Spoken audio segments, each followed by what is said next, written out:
Nou, ek wil graag by jy weet, ek en jy het so rukkie terug gesels, maar ek het genoem, daar's soveel meer vrae wat ek het. Nou ek weet, jy het vir my genoem dat in Amerika noem hulle jou Jack en nie Jan Albert nie. Hoekom is dit so? Want in die begin, toe ek my self voorgestel het as Jan Albert, toe noem hulle my Gene Albert. Gene Albert. Gene Albert. En dit is nogals 'n bietjie moeilik om jou eie naam te hoor as hulle 'n paar honderd meter van jou af staan. En hulle roep jou Gene Albert en jy hoor absoluut niks nie, net soos Floris. Floris, wat noem jy dan so? Floris. Floris. So ons gebruik maar net name wat gemaklik is vir hulle om te gebruik en dan bly dit maar daar.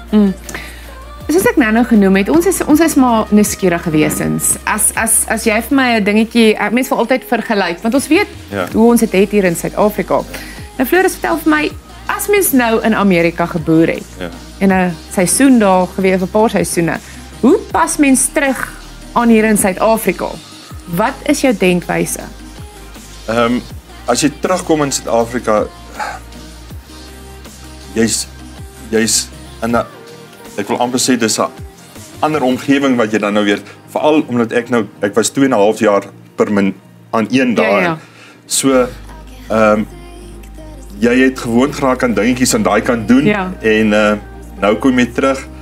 Nou sien jy jou familie elke dag waar jy nou met hulle oor die telefoon, dis fisies elke dag se sien. So daar's dingetjies wat jy weer moet gewoond raak aan van okay, jy kan nie nou net vir jouself, dis nou weer die familie. En die grootste aanpassing was vir my, ek moet nou weer aan die ander kant van die pad ry. So natuurlik.